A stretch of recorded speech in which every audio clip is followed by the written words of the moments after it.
11th class के इस class में हम लोग आज डिस्कस करेंगे कार्य ऊर्जा प्रमेय। और कार्य ऊर्जा प्रमेय जो है वो बहुत ही इंपॉर्टेंट टॉपिक है।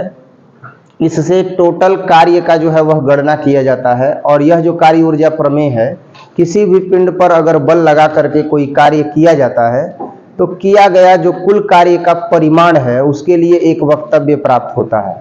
वक्तव्य ये होता है कि किया गया कार्य जो होता है वो होता है F बल लगने के पश्चात 1/2m v2 square minus 1/2m v1 square, यानी उसके अंतिम गतिज ऊर्जा में से उसके प्रारंभिक गतिज ऊर्जा को क्या कर देते हैं, घटा देते हैं।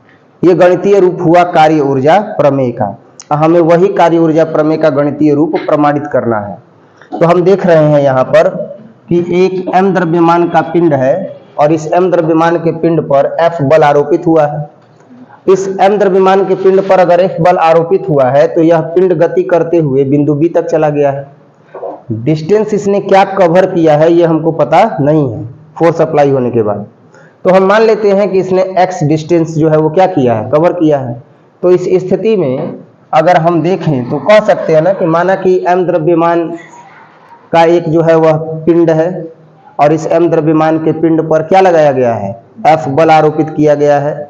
और F बल लगने के पश्चात यह जो पिंड है वह x दूरी क्या करता है, तय करता है। और x दूरी तय करता है तो इस स्थिति में किए गए कार्य की गणना कुछ इस प्रकार से की जाएगी। तो वही चीज यहाँ पर नोट कर सकते हैं कि माना कि m द्रव्यमान का एक पिंड है जिस पर कौन सा बल लग रहा है, F ना, थोड़ा बोलते रहिएगा। माना कि m द्रव्यमान का एक पिंड है जिस पर F बल आरोपित किया जाता है। F बल आरोपित किया जाता है। बल आरोपित होने के पश्चात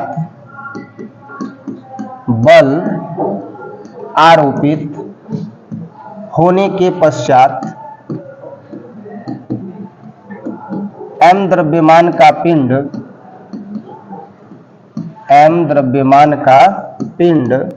कहां से कहां जाता है, बिंदु A से। पिंड बिंदु A से बिंदु B पर चला जाता है, बिंदु B पर चला जाता है।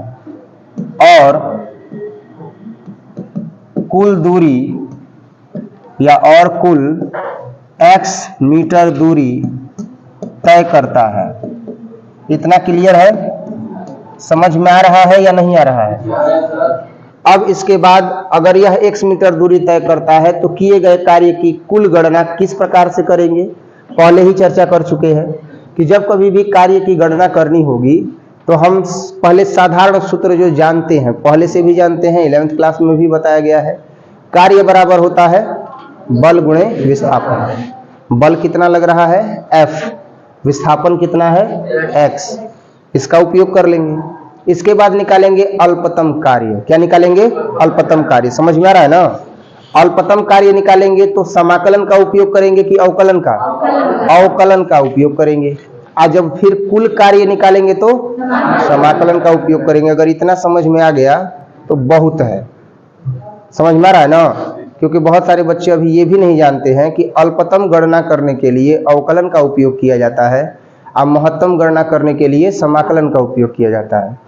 जो धीरज सर से विद्यार्थी पढ़ता है उसको ये पता है कि अल्पतम गणना करने के लिए अवकलन का उपयोग किया जाता है और महत्तम गणना करने के लिए समाकलन का उपयोग किया जाता है। गणना मतलब कैलकुलेशन। तो x मीटर दूरी तय करता है तो इस स्थिति में किया गया कार्य क्या होगा, जैसा मैंने समझाया वही होगा, लिखेंगे। तो इस स्थिति में किया गया कार्य, तो इस स्थिति में किया गया कार्य, इस स्थिति में किया गया कार्य। तो बच्चा कार्य बराबर क्या होता है, कार्य बराबर होता है बल गुणे विस्थापन। ध्यान देना, अब कार्य बराबर बल गुणे विस्थापन, तो कार्य को सूचित करेंगे W से, बल है F और विस्थापन क्या है x है। लेकिन किया गया अल्पतम कार्य क्या होगा, बोर्ड पर ध्यान रहे, किया गया अल्पतम कार्य, तो किया गया अल्पतम कार्य निकालेंगे तो अवकलन न, तो किए गए अल्पतम कार्य के लिए आपको भी पता है बल तो वही रहेगा लेकिन विस्थापन क्या होगा, अल्प होगा। तो ये हो जाएगा dw, और dw बराबर हो जाएगा f और इंटू कितना dx, होगा या नहीं होगा, ये भी सदिश राशि। विस्थापन अदिश है भैया, इसमें सॉरी विस्थापन में परिमाण है लेकिन बल लग रहा है तो बल की दिशा में जा रहा है, दिशा भी है, तो यह भी सदिश हो गया f इंटू dx। और आपको तो पता ही है कि vector a dot vector b बराबर क्या होता है, ab cos थीटा, तो इसी का ना उपयोग करेंगे। तो dw बराबर क्या हो जाएगा, dw बराबर हो जाएगा f dx cos थीटा। कोई दिक्कत बोलिए। मान लिया जाए कि यदि जो बल लग रहा है, जो बल लग रहा है वह बल लगने के पश्चात पिंड बिंदु A से बिंदु B की ओर जा रहा है। अब बिंदु A से अगर बिंदु B की ओर जा रहा है पिंड, तो इस स्थिति में यह कितना डिग्री पर झुका हुआ है, कितने डिग्री पर मूव कर रहा है, कुछ पता चल रहा है ना। मान लेते हैं कि थीटा बराबर कितना है, 0 डिग्री है। जब बल F आरोपित किया जाता है तो इस स्थिति में थीटा बराबर 0 डिग्री। कहीं हम ऊपर लंबवत नहीं ना फेंक रहे हैं, समझ में आ रहा है बात। हम केवल इस पिंड पर बल लगा रहे हैं, इस पिंड पर बल लगा रहे हैं तो यह पिंड लगने वाले बल की दिशा में गति करते हुए बिंदु A से बिंदु B पर चला गया। इस स्थिति में हम देखेंगे तो थीटा बराबर 0 है, लिखेंगे कि चूंकि F बल आरोपित होने की स्थिति में, F बल आरोपित होने की स्थिति में, अच्छा F बल आरोपित होने की स्थिति में, क्या हम इसको ऐसे नहीं लिख सकते हैं, F बराबर ma बल आरोपित होने की स्थिति में, क्योंकि F बराबर तो ma ही ना होता है। तो ये आरोपित होने की स्थिति में थीटा बराबर कितना होता है बच्चा, 0 डिग्री। तो लिखेंगे इसलिए उपरोक्त पद में, तो उपरोक्त पद में क्या हो जाएगा, अगर हम उपरोक्त पद में इन मानों को रखेंगे तो किया गया अल्पतम कार्य क्या हो जाएगा, dw बराबर f dx है, तो f के जगह पर क्या रखेंगे ma, और dx ऐसे ही रहेगा लेकिन cos और थीटा की जगह पर 0। तो ये तो आपको भी पता है, ma आ गया, dx आ गया, और cos 0 का मान कितना होता है, 1 होता है। तो कुल मिलाकर के कहने का तात्पर्य यह है कि dw बराबर जो हमको मान मिला वह मिला ma dx। मिला या नहीं मिला। तो किया गया अल्पतम कार्य का गणना हमने कर लिया। अब हमको क्या चाहिए, कुल कार्य चाहिए ना। तो अगर कुल कार्य चाहिए तो इसी का हमको क्या करना पड़ेगा, समाकलन करना पड़ेगा। कोई दिक्कत। अब ध्यान देना, ये किया गया अल्पतम कार्य है, अब हमें चाहिए किया गया कुल कार्य। तो किया गया कुल कार्य जब निकालेंगे तो क्या हो जाएगा, लिखेंगे इसलिए F बल आरोपित होने के पश्चात, F बल आरोपित होने के पश्चात किया गया कुल कार्य। तो अगर हम किया गया कुल कार्य निकालेंगे तो अल्प कार्य का ही क्या करना पड़ेगा, समाकलन। तो ये dw है और यहां आ गया ma और dx, आज समाकलन कर देंगे। समाकलन करेंगे तभी ना कुल यहां पर परिमाण आएगा कि कितना कार्य किया गया। किंतु त्वरण की परिभाषा से हमें पता है, ध्यान देना। अब किंतु त्वरण की परिभाषा से, अब आप कहिएगा कि सर त्वरण की परिभाषा काहे निकाल रहे हैं, क्योंकि dx विस्थापन है ना, m अचर पद हो जाएगा क्योंकि द्रव्यमान है। द्रव्यमान 5 kilo 7 kilo 10 kilo as you like you ले सकते हो, समझ में आ रहा है ना। जैसा भी आप सोचोगे आप उसको क्या कर सकते हो, ले सकते हो। 5 किलो 10 किलो 20 किलो 25 किलो वो सब अचर पद है।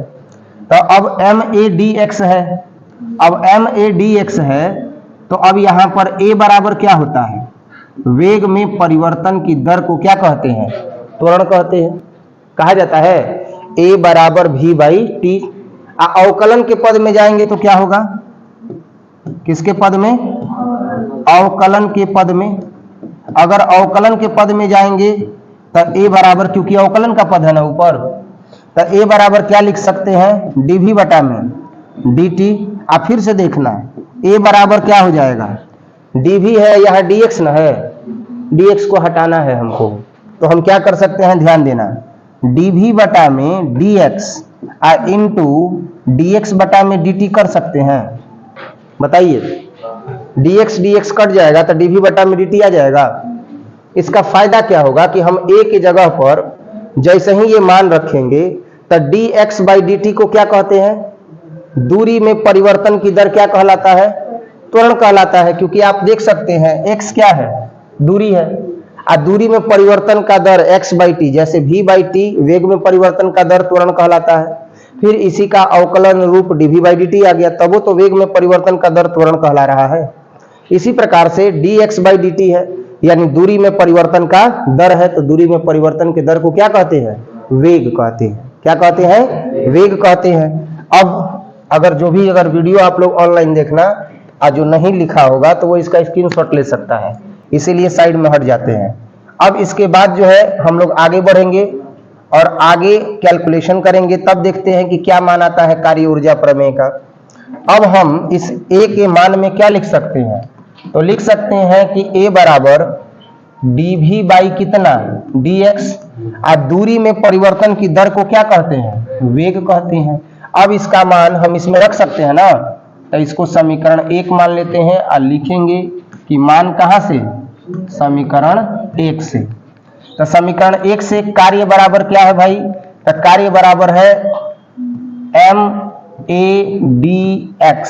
तो कार्य बराबर अब जब निकालेंगे तो m ऐसे ही रहेगा, लेकिन a के जगह पर कितना लिखेंगे, dv बाई dx इंटू कितना v, ये dx तो ऐसे ही ना रहेगा, बोलिए, इस a के न जगह पर ये इतना लिखे हैं, ये dx तो सेम है।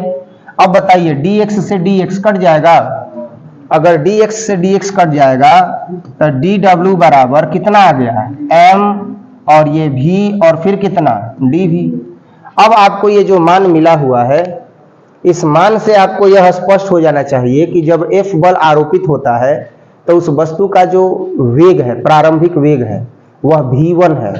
और जैसे ही बल आरोपित होता है तो वस्तु का वेग v1 से किस में बदल जाता है, v2 में बदल जाता है। प्रारंभ में वस्तु रखी हुई है, इसका वेग u है, प्रारंभिक वेग क्या है, u है।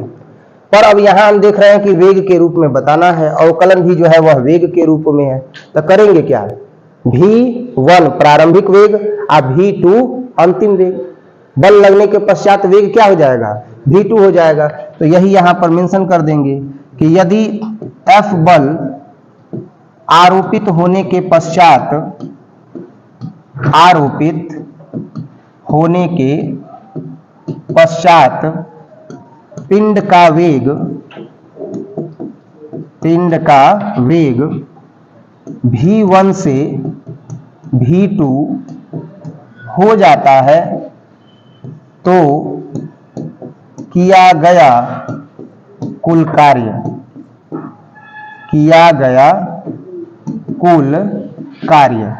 तो अब क्या हो जाएगा, अब हो जाएगा समाकलन dw बराबर v1 निम्न सीमा और v2 उच्च सीमा, m ऐसे ही रहेगा, v ऐसे ही रहेगा और dv।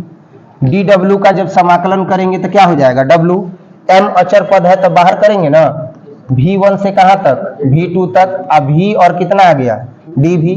अब आपको पता है भाई नियम कि x के पावर n dx होता है समाकलन में, तो घात में वृद्धि और उसी घात से क्या हो जाएगा, कोई दिक्कत। अब ध्यान देना, w बराबर m ऐसे ही, अब v dv है ना, तो अगर v dv है तो इसमें भी घात में वृद्धि हो जाएगा और उसी घात से क्या हो जाएगा, बोलिए, उसी घात से क्या हो जाएगा, भागा हो जाएगा। कहां से कहां तक होगा, तो v1 से v2 तक। ध्यान दीजिएगा, w बराबर m ऐसे ही रहेगा, अब v2 बटा में कितना हो जाएगा, 2 हो जाएगा, v1 से लेके कहां तक, v2 तक। तब किया गया कार्य m ऐसे ही रहेगा, बटा में कितना, 2, ये बच गया v स्क्वायर ना, v1 से लेके कहां तक, v2 तक। तो अब उच्च सीमा में से निम्न सीमा घटाइए के ना लिखेंगे, तो w कह रहे हैं जी, m/2 ना आ गया, अब देखिएगा भी स्क्वायर के जगह पर सबसे पहले उच्च सीमा रखेंगे, तो ये उच्च सीमा हो जाएगा, घटाव क्या हो जाएगा, निम्न सीमा। तो अब ये हो जाएगा उच्च सीमा का स्क्वायर और घटाव निम्न सीमा का स्क्वायर हो जाएगा। और इसीलिए किया गया जब कार्य हम निकालेंगे तो 1/2m गुणा करेंगे ना v2 स्क्वायर में, तब v2 square plus minus 1/2m v1 square. इस तरीके से हम किए गए कुल कार्य की गणना कर लेंगे। मैंने टॉपिक स्टार्ट होने से पहले ही बताया था किए गए कुल कार्य की गणना कैसे करेंगे। तो F बल आरोपित होने के पश्चात अगर कुल किए गए कार्य की गणना करनी हो तो 1/2m v2 square minus 1/2m v1 square. ये 1/2m v2 स्क्वायर क्या है, तो गतिज ऊर्जा E के बराबर 1/2m v स्क्वायर होता है ना, गतिज ऊर्जा E के बराबर 1/2m v स्क्वायर होता है। इसका मतलब कि किए गए कार्य के कार्य ऊर्जा प्रमेय को जब हमें व्याख्यात करना होगा शब्दों में, तो हम कहेंगे कि कार्य ऊर्जा प्रमेय वह प्रमेय है जो F बल आरोपित होने के पश्चात अंतिम स्थिति में उस पिंड की गतिज ऊर्जा और प्रारंभिक स्थिति में उस पिंड की गतिज ऊर्जा के अंतर के बराबर होती है। कोई दिक्कत, गतिज ऊर्जाओं का ही ना अंतर है जी, ये अंतिम स्थिति में और ये प्रारंभिक स्थिति में, यही कार्य ऊर्जा प्रमेय है। कोई दिक्कत है या समझ में आया? ये काफी बड़ा टॉपिक है कार्य ऊर्जा प्रमेय, और ये तो बस झांकी है, 12th क्लास में इससे भी थोड़ा सा बड़ा आता है, लेकिन भले ये बड़ा दिख रहा है आपको पर ये बड़ा है। हमने इसको टॉपिक वाइज डिस्क्राइब कर दिया है पहले ही कि आपको पहले कार्य का साधारण सूत्र उपयोग करना है, फिर अति अल्प कार्य निकालने के लिए अवकलन, अब पूरा कार्य निकालने के लिए समाकलन। भले ये बड़ा टॉपिक लग रहा है लेकिन इसी 3 टॉपिक में इसको बांट दिए हैं। अगर समझ में आ गया है तो जो ऑनलाइन देख रहे हैं वो ऑफलाइन बैठा हुआ विद्यार्थी जैसे समझा है, आप भी समझने के लिए क्लास ज्वाइन कर सकते हैं। आलोचनाओं पर ध्यान नहीं देना है, आलोचना करना आलोचकों का काम है, पढ़ाई करना विद्यार्थियों का काम है। अगर बेहतर ढंग से पढ़ना हो तो क्लास जरूर ज्वाइन करें, चाहे वो फिजिक्स का हो चाहे वो केमिस्ट्री का क्लास हो। अति उत्कृष्ट तरीके से क्लासेज चल रहे हैं और आप भी इसी तरीके से अति उत्कृष्ट तरीके से क्लास ज्वाइन करने के लिए कांटेक्ट कर सकते हैं मां सरस्वती कोचिंग सेंटर में। स्वस्थ रहें, मस्त रहें। मिलते हैं अगले वीडियो में। चैनल को जरूर सब्सक्राइब कर लीजिएगा। धन्यवाद।